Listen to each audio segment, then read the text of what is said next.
3 people were killed in a fire on Jasper's southeast side early this morning. More on that. Plus, Du Bois County is one of 11 in southwestern Indiana taking part in a new regional economic development strategy, and Purdue Extension educator Jan Dugan is tonight's guest on Inform. All of that and much more is up next here on the 18 WJTS News.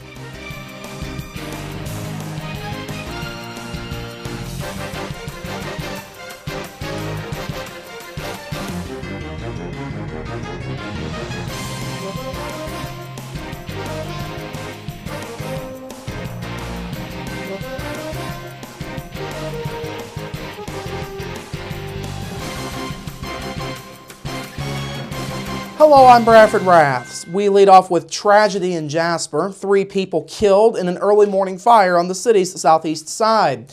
At 4:45 this morning, firefighters with the Jasper Volunteer Fire Department responded to the report of a structure fire at a home located in the 400 block of 3rd Avenue just south of the Schnitzelbank. Jasper Fire Chief Kenny Hoaxsong says the upstairs apartment in the home was fully engulfed in flames when fire crews arrived. He says emergency personnel made an attempt to enter the upstairs apartment to reach those inside, only to be pushed back by heat and flames. We arrived, officers, county dispatch, or county sheriff's department and Jasper police were on scene, and made entry towards the upstairs, but it was too hot, they could not get up there. The debris was already falling, a lot of flames up there when they arrived on scene. 2 adults and 1 young child perished in this fire. Du Bois County Coroner Bob Beach tells 18 News the victims were 20-year-old Alex Snedeker of Jasper, 20-year-old Lindsay Parsley of Indianapolis, and Parsley's son, 3-year-old Robert Parsley. Autopsies were scheduled to be done earlier this afternoon. No other injuries were reported in the fire. Hoaxsong says everyone in lower levels of the home escaped unharmed. Crews remained on the scene till about 8 o'clock this morning. 3rd Avenue between Geisler Road and Church Avenue was closed for several hours, with traffic rerouted along Church Avenue to South Newton Street. The Indiana State Fire Marshal's office was also called in to assist in the investigation.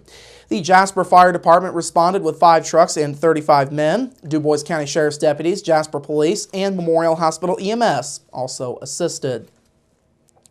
An Orange County man who broke into a home yesterday morning lost his life after an encounter with the homeowners. At about 1 a.m. yesterday, Indiana State Police say 23-year-old Jacob Grimes of Paoli entered a residence in the 7900 block of South County Road 700 East in Hardinsburg.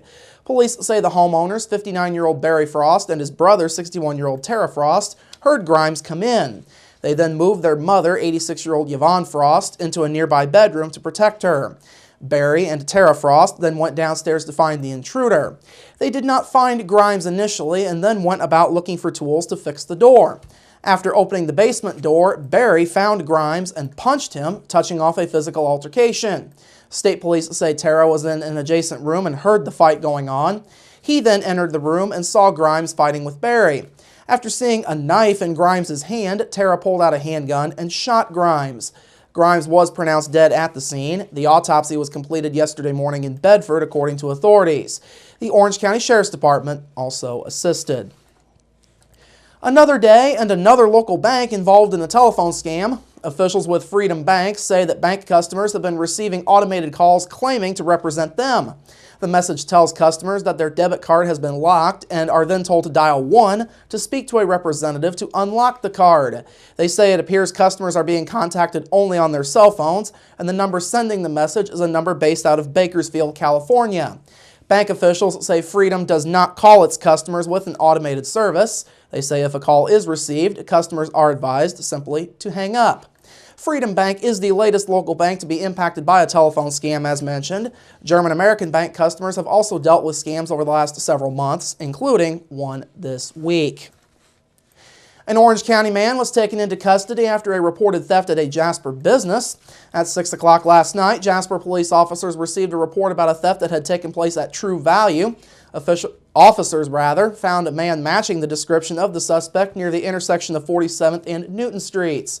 The man, 50-year-old Charles Fry of Paoli, was taken to the Jasper Police Station for further questioning.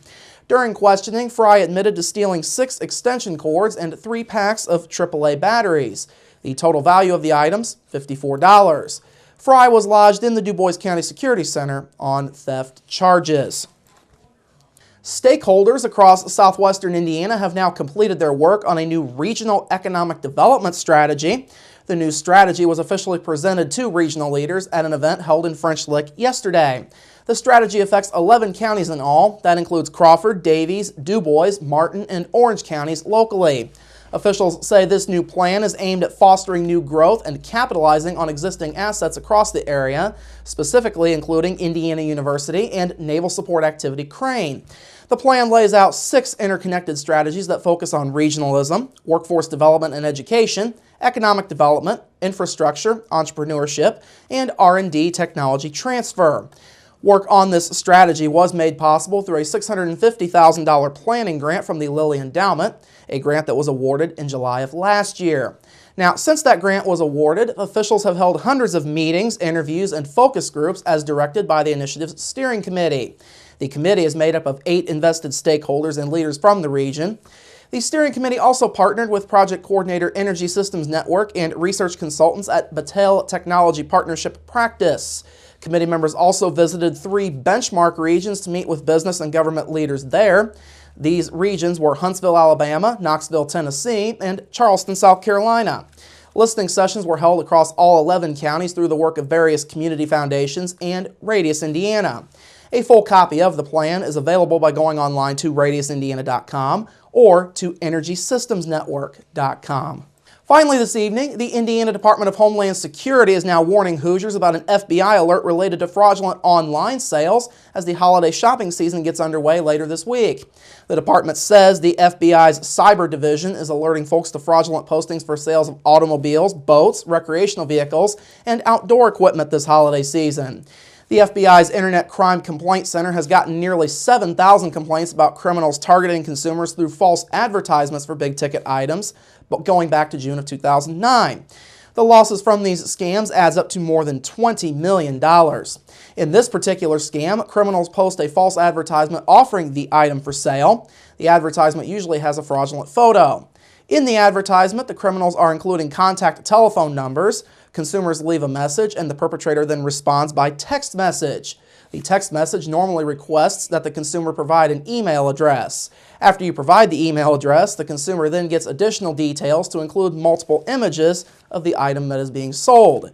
Now, the Indiana Department of Homeland Security, Indiana State Police, and the state's Intelligence Fusion Center are recommending that consumers buy products from reputable sources after determining the legitimacy of the seller.